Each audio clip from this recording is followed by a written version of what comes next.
Territoriaux et violents, nos ancêtres étaient prêts à tout pour défendre ce qui leur appartenait. Heureusement que les choses ont changé. Ouais.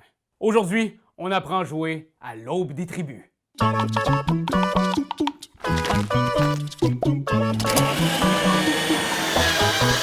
L'aube des tribus est un jeu de contrôle de zone qui se joue de 2 à 4 joueurs en près de 45 minutes. Au cours de la partie, vous devrez diriger votre tribu de nomades préhistoriques. Vous devrez construire des villages, développer vos technologies et exploiter les ressources sur la planche pour vous démarquer des autres. Le premier joueur à obtenir 15 points remporte la partie. Commencez par installer sur la table la région que vos tribus partageront. Selon le nombre de joueurs, placez les tuiles aléatoirement face visible en suivant les instructions du livret de règles. Vous voyez ici une carte prête à accueillir 4 joueurs. Prenez les 20 pions et le paquet cartes objectifs de votre couleur.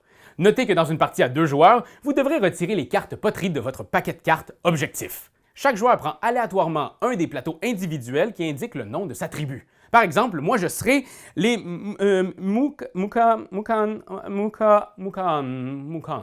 Je vais être eux autres là.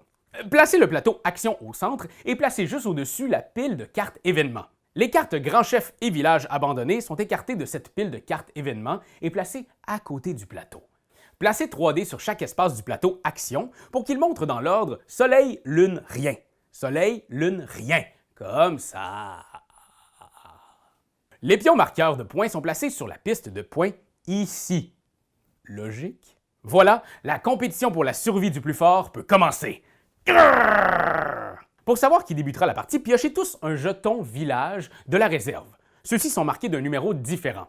Le joueur ayant tiré le résultat le plus bas devient premier joueur et son jeton village est placé sur les 2 cartes événements préalablement écartées. Les autres jetons village retournent dans la réserve. Le premier joueur place 2 membres de sa tribu sur une même case de son choix. Pensez bien à où vous voulez les mettre. Regardez les ressources avoisinantes. C'est une décision importante pour le reste de la partie. Puis, dans l'ordre du tour, les autres joueurs pourront faire de même avec un petit avantage pour compenser leur ordre de jeu et éviter qu'ils soient tristounets de ne pas commencer. Le deuxième joueur place 3 pions sur une case inoccupée de son choix. Le troisième joueur, quant à lui, place 3 pions sur une case inoccupée de son choix et récolte en plus 2 ressources. Le quatrième joueur place 3 pions répartis sur 2 hexagones inoccupés adjacents et récolte en plus 2 ressources de son choix. Oh, oh, oh! Fait que arrête de chialer, quatrième joueur, t'as du stock en masse. On peut maintenant commencer à jouer!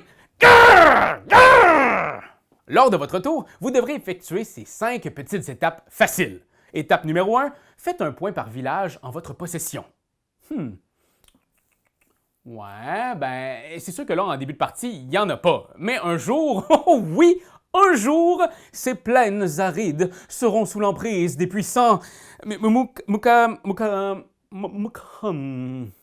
Étape numéro 2, le joueur actif lance les 2 dés encore de côté. S'il obtient un double, cela déclenche un événement. Si ça se produit, retournez une carte événement et suivez ses instructions. Un événement peut ajouter des jetons sur la planche, peut proposer un projet qui peut être construit en échange de ressources ou même déclencher une éruption volcanique.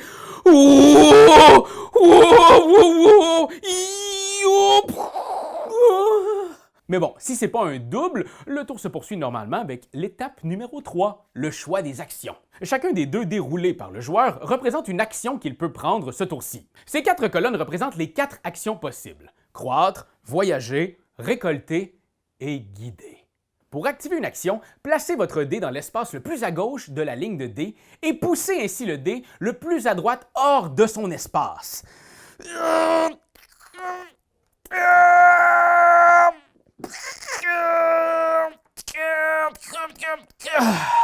Voilà. Ce dé libéré sera celui que lancera le prochain joueur lors de son tour. Et qu'est-ce que ça fait, ces actions-là?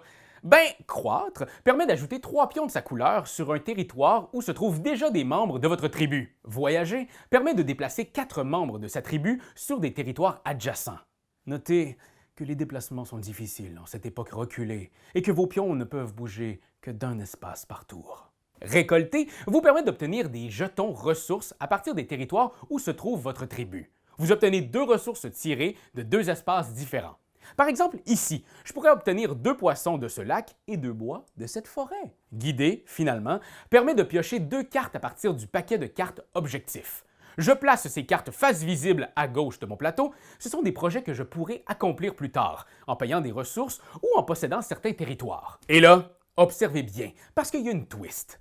Les dés au sommet de chaque action représentent des présages de la nature et le nombre de soleils et de lunes visibles dans une colonne d'action indique l'efficacité de cette action pour mon tour. Donc, si je place mon soleil ici, il y a maintenant 2 soleils dans la rangée. S'il y a 2 soleils ou plus, c'est un bon présage. L'action croître est donc augmentée pour ce tour et je peux placer 4 pions plutôt que 3. Mais j'ai aussi roulé une lune.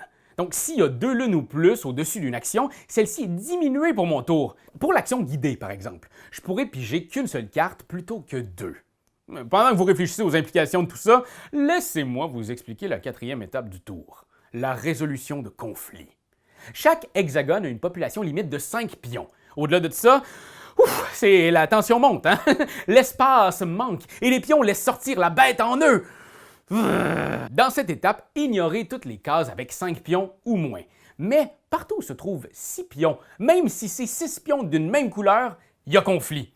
S'il y a une seule tribu présente, retirez des pions jusqu'à ce qu'il y ait à nouveau un raisonnable 5 membres de la tribu sur la case.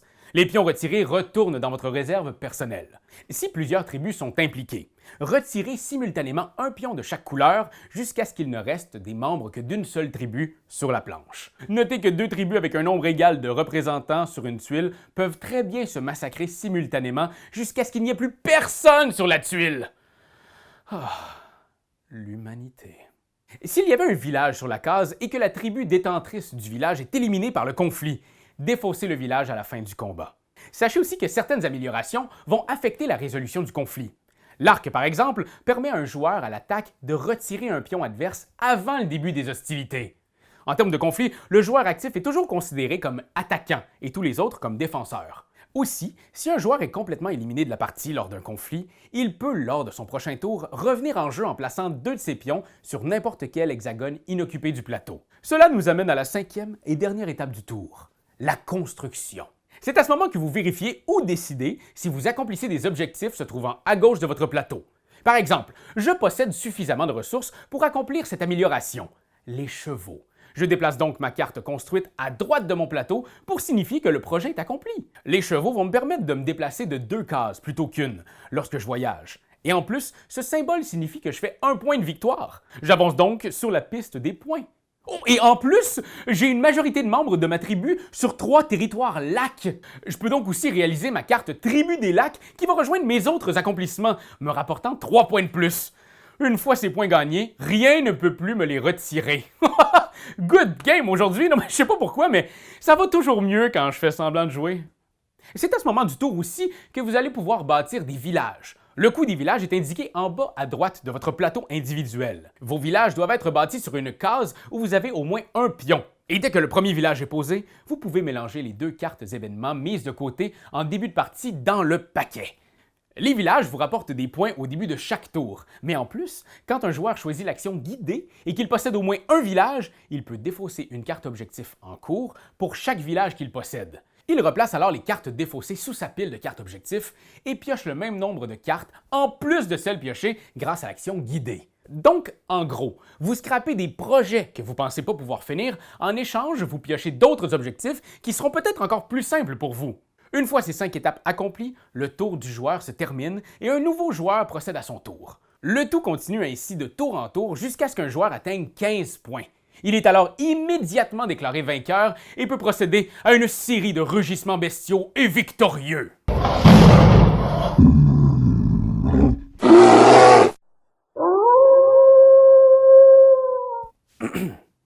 Après quelques parties, lorsque votre lobe frontal aura développé de nouvelles zones d'interaction et un goût pour les choses plus complexes, vous pourrez essayer les règles avancées. Dans ce mode de jeu, chaque tribu peut choisir un pouvoir unique pour l'avantager au cours de la joute. Vous pouvez aussi intégrer des cases terrains spéciaux et des pions anciens qui peuvent échanger des ressources contre les effets d'amélioration des autres tribus.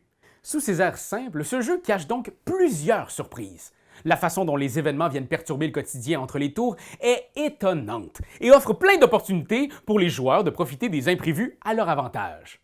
Vous voilà maintenant empli de sagesse de vos ancêtres. Allez, reconnectez-vous avec vos racines. Fiez-vous à votre instinct. Écoutez vos sens et guidez votre tribu vers la victoire.